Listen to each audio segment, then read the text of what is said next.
This is the EWN Podcast Network. Ever wondered how you could turn your side hustle into a full-time gig and spend more time together? Hi, I'm Vikki, a #1 best-selling author. And I'm John, a retired Los Angeles police officer. Welcome to Dig the Well, where we help couples navigate the world of business. We've been married for 35 years, and because we built a successful side business, John retired 9 years earlier than he originally planned from the Los Angeles Police Department after 25 years on the job. Now we spend more time together, and we want to help couples like you do the same. Join us as we help you overcome common obstacles, and we show you how to make extra income without sacrificing family time. Ready to dig deep and build your well? Let's get started. Welcome back, everyone, to Dig the Well. Hello. Hola. We are here and we're matchy. Look at us. If you're watching. Almost wore the same color. Yeah. And we noticed it, but we said, we don't care. And I'm sure you don't care either. Yeah, right. Who cares? Right. Especially if you're listening on Spotify or one or the other where you don't see us. You really don't care. Yeah. So we are excited again, always, for this episode where we're going to talk about what sacrifices in business to have business success, or not sacrifices in business, but sacrifices. Some of the sacrifices that you're going to need to make if you want to have a successful business. Yeah. Right. Yeah. And because it's true with everything, right? You have to, if you want to be great at a sport, you have to make a lot of sacrifices. You have to dedicate basically your whole life to, if you want to be an elite athlete. Those guys dedicate their all their free time, and they're just focused on one thing, and they become great. So in business, it's the same, and I think that's where a lot of people can falter. I don't say fail, but falter, right? Because they think they can have their normal life, see friends all the time, go out drinking. And there's a time for that, but it's not while you're trying to build that business. Right, exactly. Yeah, that's something that I know we've talked about before. We've seen it happen so many times that people get started in a business, they get started in their own business, and maybe they're not used to owning their own business and making that sacrifice and really having that focused that focused effort, and they're not willing to do that, and they kind of treat their business like a hobby. Yes. And then they're surprised when they get hobby level results. Right. And hobby level pay, which I'm sure that's what you mean by results. Yeah, exactly. So they're complaining because their business is not making money at all, but they're not devoting the time, sacrificing some of their discretionary time, I guess I would say, like TV watching, going to bars, going out, all the time, seeing family and friends. Some of that has to be sacrificed for a short period of time, not forever. Not forever. Yeah. So that's what we're going to talk about today, because I think some people, you could be stuck in your business, and that's might be what you hadn't even thought of. You hadn't even thought that is the issue, but it could be.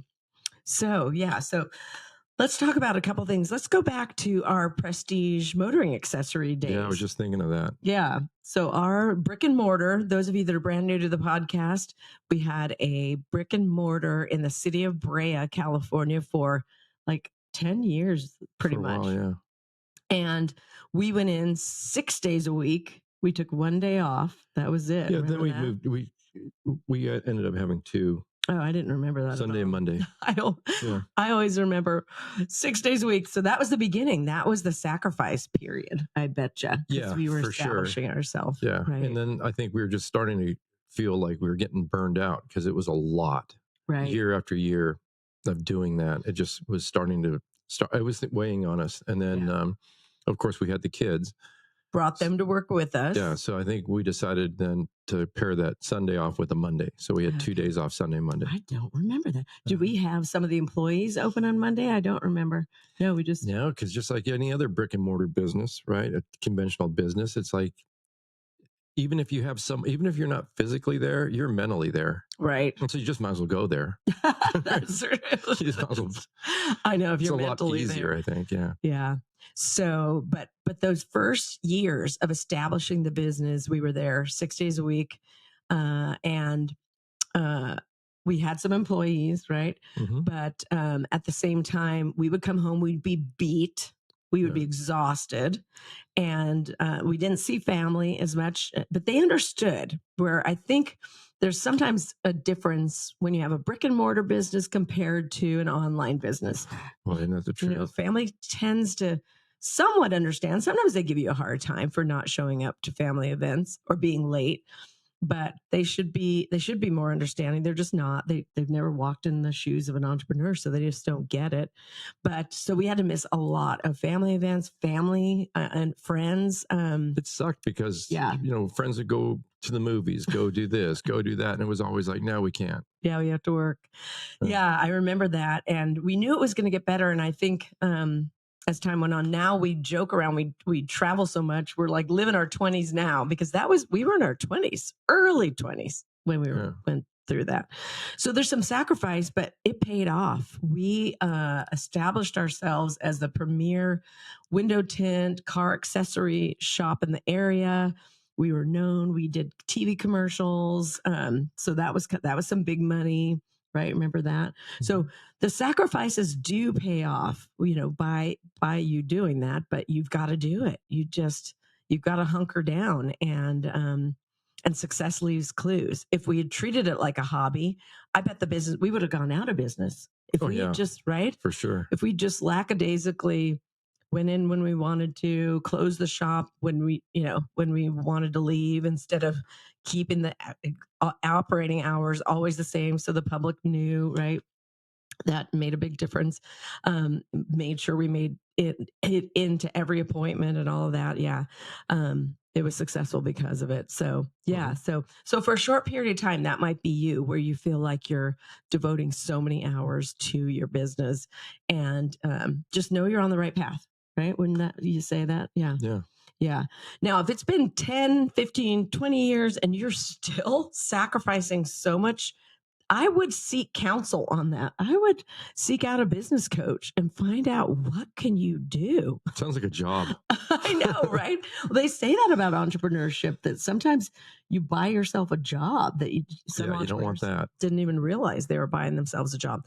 I feel like restaurants and things like that are jobs.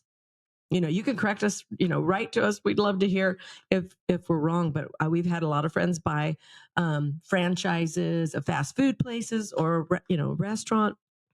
And they say, you know what? I realized I bought myself a job. Yeah. Because they're there all the time. Right. And just working. They're the hardest working people, the ones that we've known that have either franchise, bought into a franchise or bought into just a restaurant, opened a restaurant. Right. And how much money they've had to put out, whether it was the franchise or whether they had to lease all the equipment at that restaurant. So it's huge every month, the bills they have to pay, their overhead. It's just a typical conventional business, but it's just, good grief, it just seems like a whole bunch of nightmares. It can be great when it's great, but more often than not, it's not great. At least the ones that we've talked to. You need to really eventually be able to almost replace yourself. Wouldn't you agree? Yeah. Because a lot of people think I want to be irreplaceable, and actually you don't. You don't want to be irreplaceable, because then you're going to have no time freedom. So eventually you want to make it so you've set up a system for your business. There it is.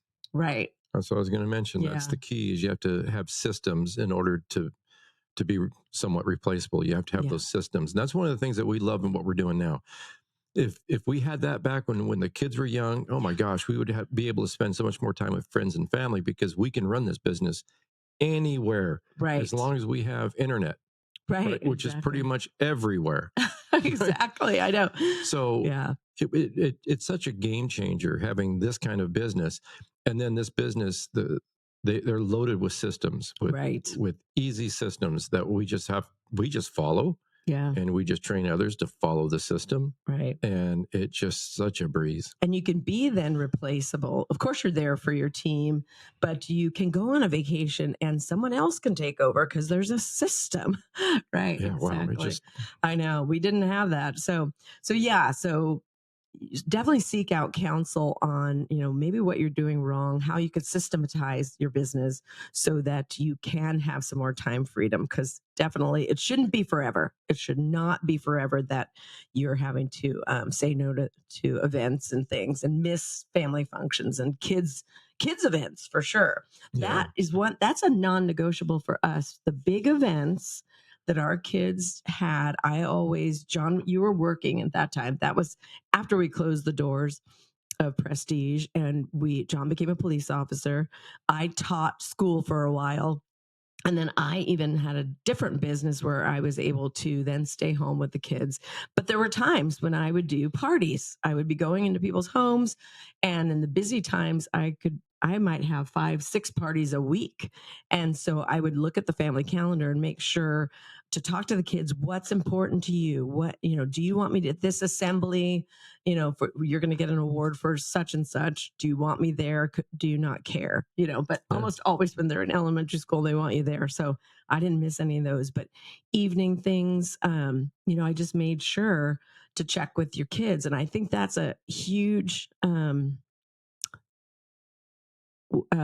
piece of advice to give, especially a mom, but I know dads too. Dads are in the same boat these days. Lots more moms and dads are switching roles, and one can stay home when the other one works and vice versa. So it's for dads too that, check that out. I know I have a friend, Sandra Yancey, who's the CEO of eWomen Network. And I recently heard her share about that she busted her butt to do the best Scholastic book fair. And women know what I'm talking about, for her son at his elementary school. She's on the PTA. She worked her butt off to be there and make it successful. Her son, she asked him later, he didn't even remember the book fair. He could have cared less. So she learned a big lesson that she should find out what he wants her to be there for, or dad to be there for. So talk to your kids, have great communication with them. I know, it's funny. I know. And I did plenty of those too. When she shared that, I thought, I did so many book fairs and the kids didn't even know that I was at school that day. Yeah. Yeah. So, all right. What else? What's another thing that you think entrepreneurs should sacrifice and they may not be recognizing the sacrifice? I was thinking TV, because especially with the boom of Netflix and Hulu, and I'm losing track of all the things. What's great about TV. What's great about all the streaming services, you can watch them on your time schedule, right? So it's not like we don't ever watch TV. We're not like one of those. I've heard people like they start a business or they do something like this, and they almost get into like this, like it's almost like a cult thing. Yeah. Where they boycott all TV. Just no TV whatsoever, and no movies and things like that. And it just seems to me that's kind of weird. Yeah. And maybe it works for them, and I'm not putting them down by any means. If it works for them, then all the more power. Go run with it. That doesn't work for us, and it doesn't work for anyone that I actually know. So what we do is we still watch TV. We just watch TV during times of the day that we're really not doing anything to build our business. So like we tend to get up pretty early in the morning, so we gotta get a head start on our day. Miracle morning, yeah. It's a great quiet time to really get a head start on your day, which we can talk about later. But in the evenings when it gets kind of late, we don't really want to talk to other people anyhow, because we know that we're kind of encroaching on their family time, whether it's dinner time or some people call after it supper. 8 o'clock. What do you call dinner or supper? Dinner. I've never said supper, but I definitely heard we should it. put a poll and ask what tell us, supper or dinner. Yeah. So maybe it's dinner or supper time, and we don't want to interrupt people during that time. Maybe that's the chance when mom and dad are home from work, kids are home from school, and they're getting caught up on each other's day. Right. Those are great times, right? You talk about, or you've talked about this before, but we've talked about like having quality time with your family, right? That's true quality time with your family. When you sit down and have a conversation with your kids and your spouse, and you talk about each other's day, and you're interested in what everyone's doing.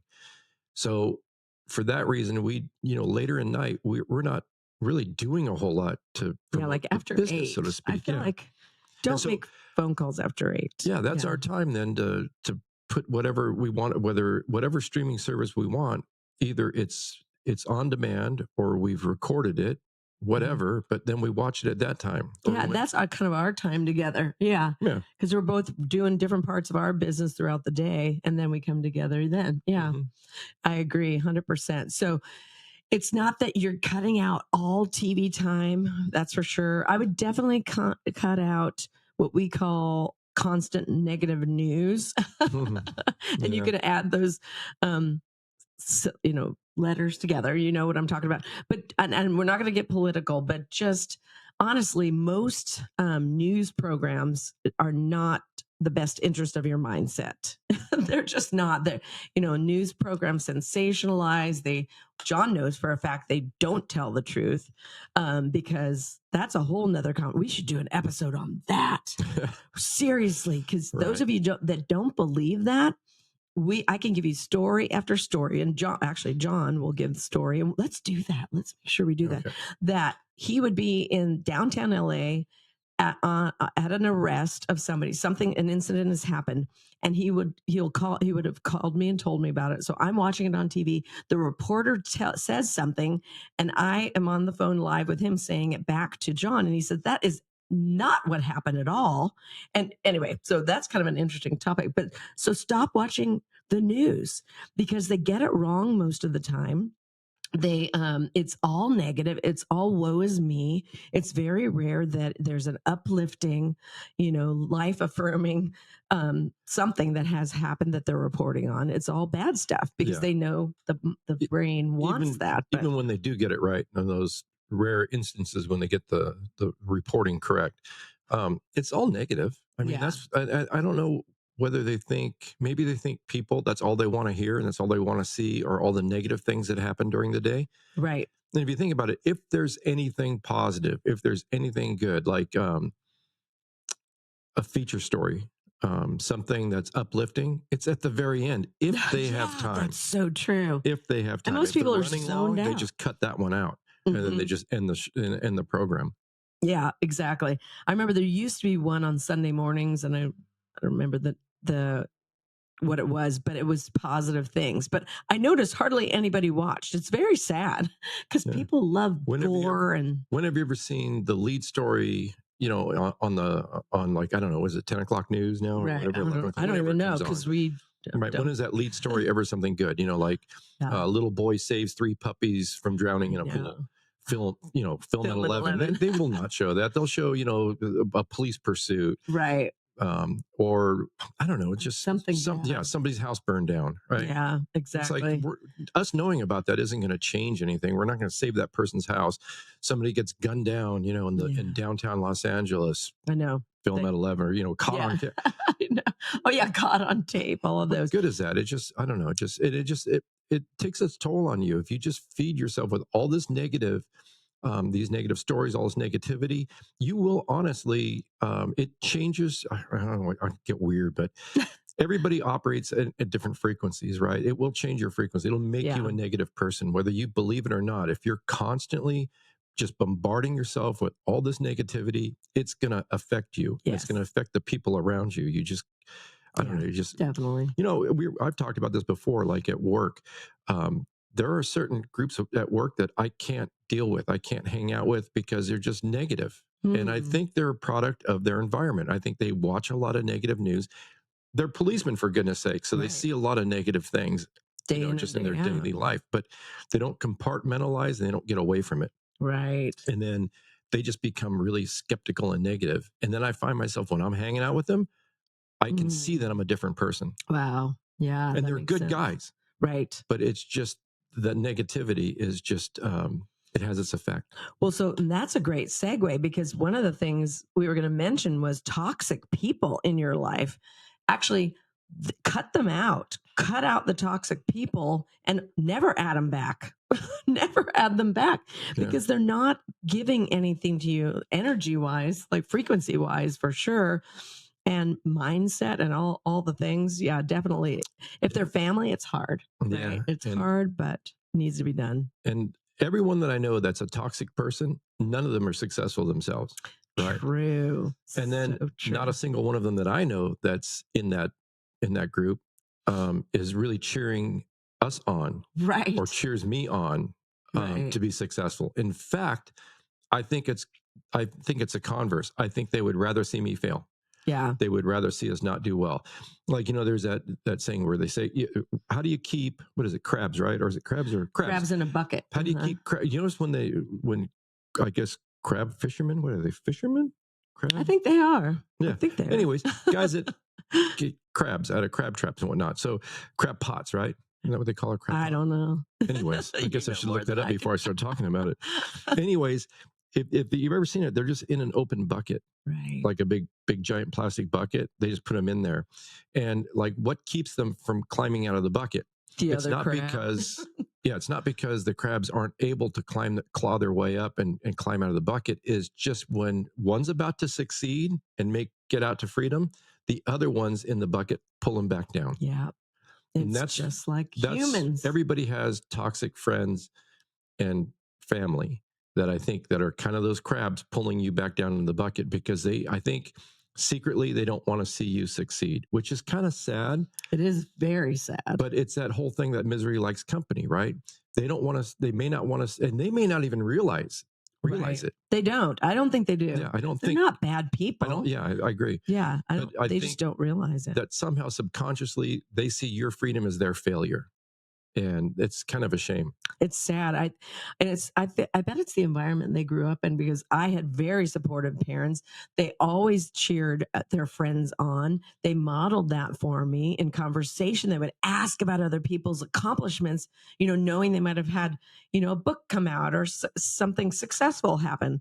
And they would ask and be so happy for them. So for me, that was modeled. So I'm always happy for other people, but I don't think other people are raised that way, all of them. Yeah. So I guess the moral of the story here is, if and just get better at recognizing those toxic individuals in your life, right, and see them for who they are, not just that they're good people. They just have a weird, kind of a negative impact on you. And if that's the case, we're not saying unfriend them and erase them completely from your lives.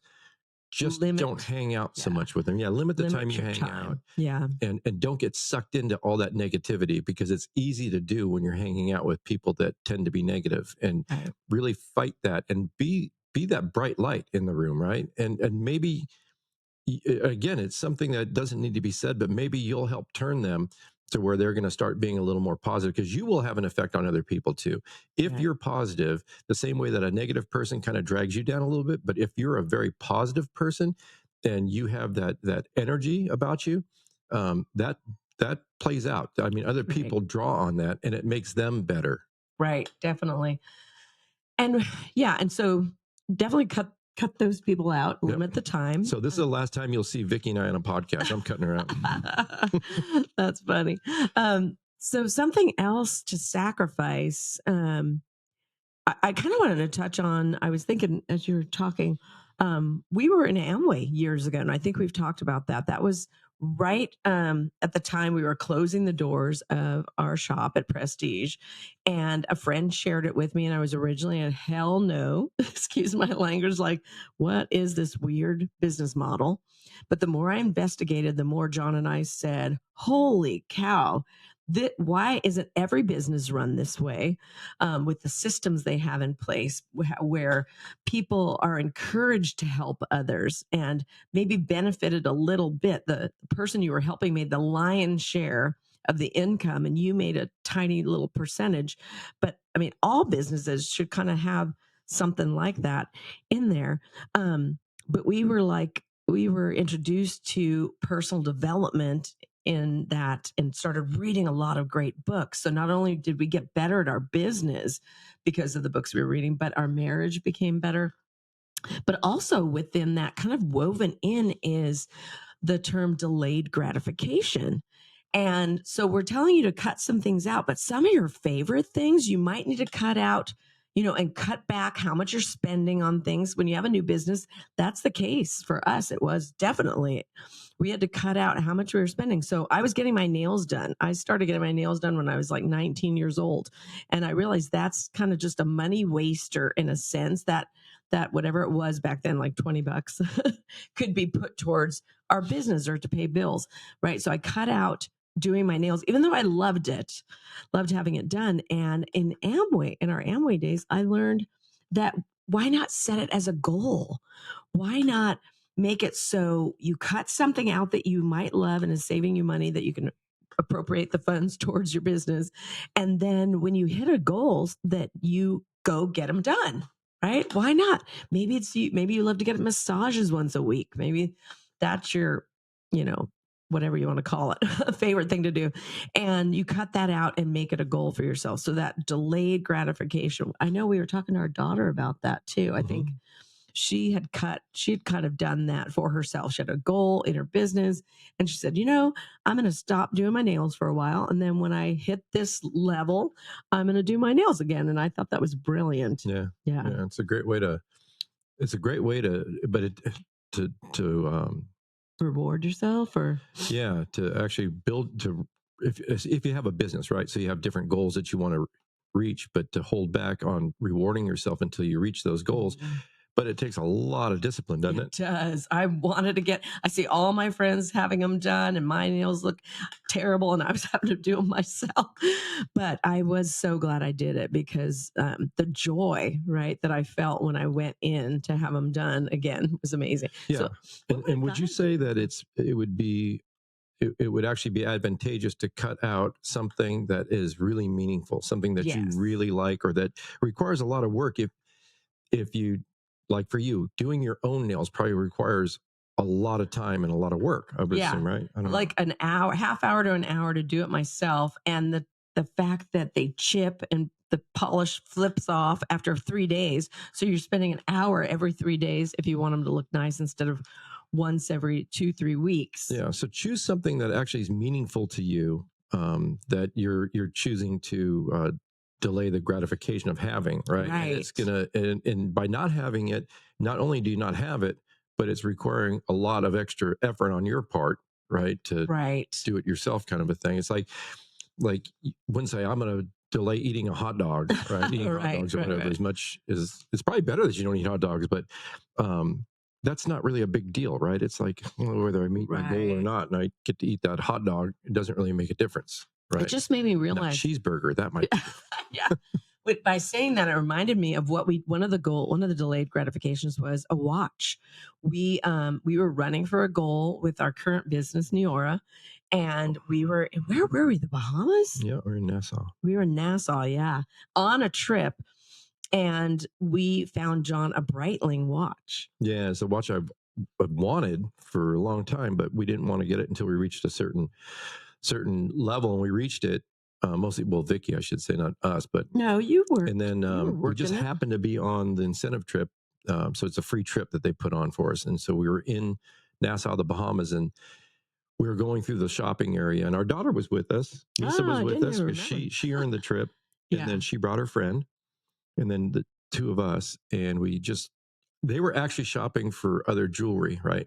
It's kind of like, now I shocking. Remember. Yeah, shocking. So of course, liking jewelry. I'm not looking at jewelry. I go over to the watches. So I'm looking at watches, and I get and the stores there, they have them in different sections. Like they'll have all tags in one section, and Omegas and Rolex and whatnot. And so I was at this one. It's a major retailer. They're all around the world, and they're authorized. All the luxury watch brands, they're an authorized retailer of.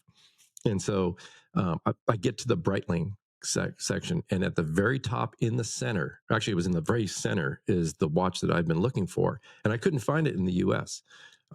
It's a rather rare kind of a watch, the way it looks and whatnot. Right. So I saw that and I'm like, oh my gosh, that's the watch. And so they come over, take it out of the case and put it on. It's like that. Go to the car dealership and they hand you the keys, and they don't want you to give back the keys because if you give them back, you're not going to buy it. But anyways, long story short, we ended up buying that thing, and that was our reward. 2-star hitting two. Not that you guys know what that means, but anyway, 2-star national marketing director. We could have bought it at any time. That we were making great money, but that wasn't the point, right? I hope you're catching all of that. That when you hit that goal, then you reward and yourself. It means so much more. Yeah, like Vic said, we could have bought it before that. It wasn't the money thing. Well, it was the delayed gratification. A lot of money for that stupid thing, but yeah, it was. But it was the delayed gratification, because now every time I put it on, I think of that. I think, wow, we actually hit a goal. We accomplished something other than just go over there and write a check or swipe a credit card. We actually accomplished something, and that was what was so meaningful. Easy for me to say. What was so meaningful exactly about it? Yeah, so true. So, and for me, some of those have been clothing. I love beautiful women's clothing where I feel like $1 million when I put it on, and I at different levels, different goals that we set, I would reward myself with something like that. And I bet there's a lot of men out there too that might do the same with a nice suit if they wear suits. Shoes. For you, I know you like shoes. So many men, so do I. Women, I like shoes. That's why we get along so well. But even tennis shoes, right? Or I don't even know if they're called tennis shoes anymore. Sneakers. That's a whole nother thing. Or kicks, right? Kicks. But maybe if that's your favorite thing, put off buying yourself some of those things till the newest Air Jordans. Yeah, hit a goal. Yeah, exactly. And then I guess we could end on something that I think is very, for some people, the most precious thing on the planet, and that is their sleep. We've been talking about tangible things, but sleep. So many people, I can't do without my 8 hours of sleep. There's no way I'm not going to finish everything I need to do because I got to get my sleep. And I get that because I'm the sleeper in the family. So I totally get that.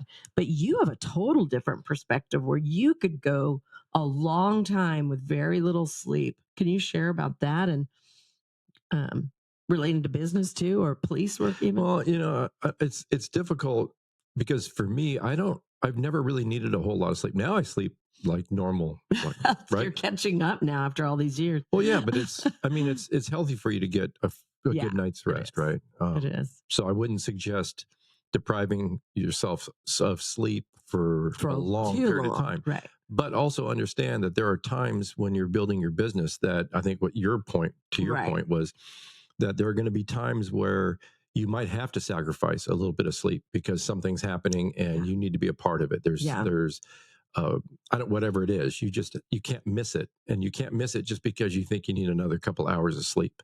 Right. I know you've always said you can sleep all you want when you're dead. Yeah. Right. I mean, I think my mom said that. It sounds morbid, but it's true. I'll sleep when I'm dead. And isn't that true though? Like there's too much life to be lived. Yeah. Like I remember we would work and we would get from the detectives, some information where they needed a search warrant served, and they wanted our unit to serve the warrant because we served a lot of warrants, and we had already worked.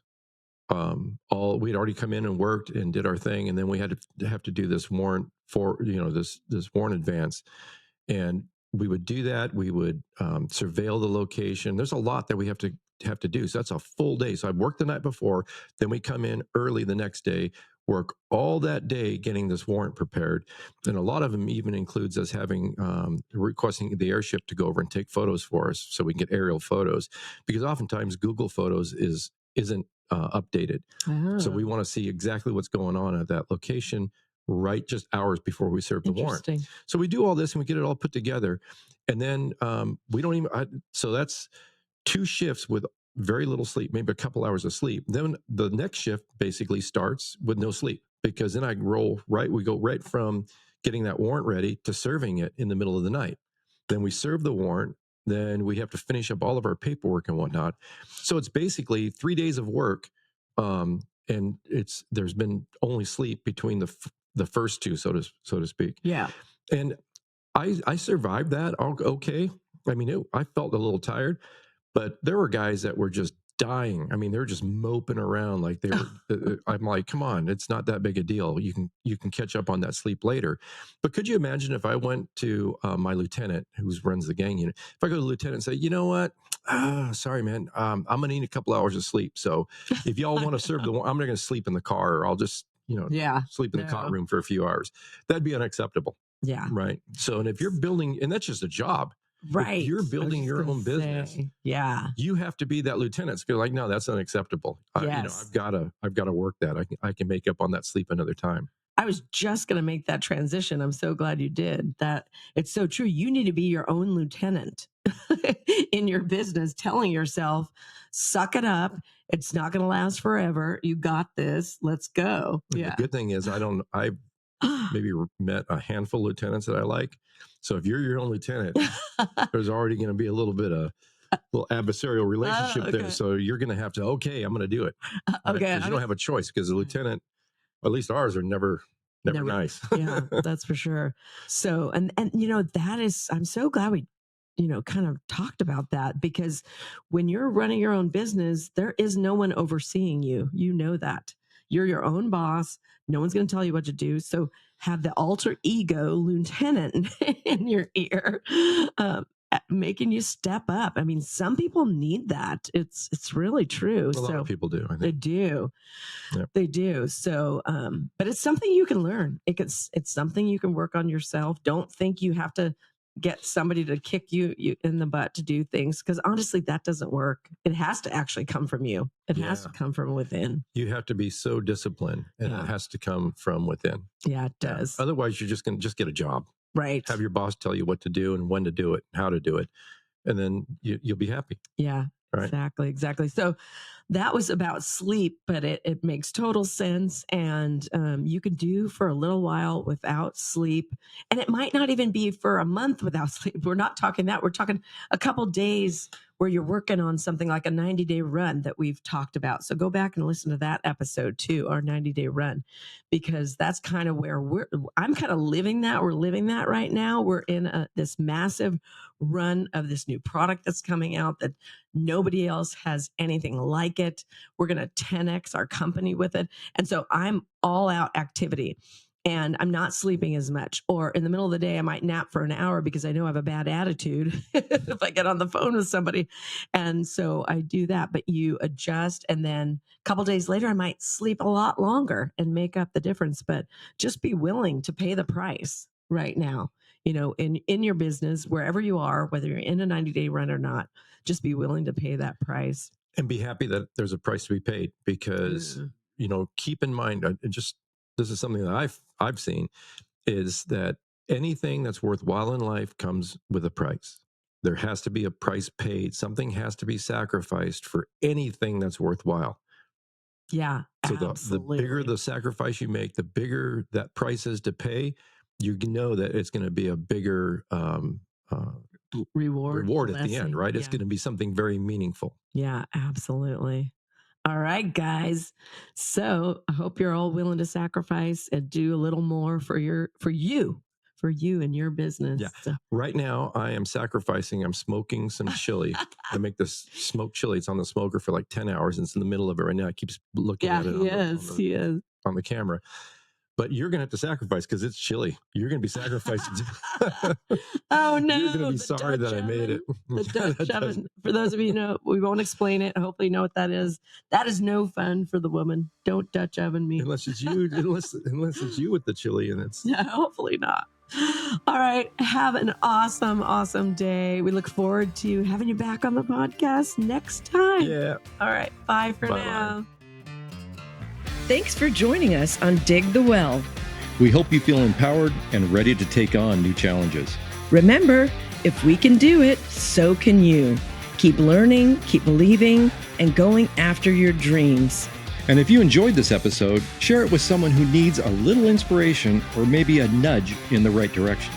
Help us grow this community of go-getters. Together, we can achieve greatness and get back to family. Thanks for listening, and let's keep digging the well.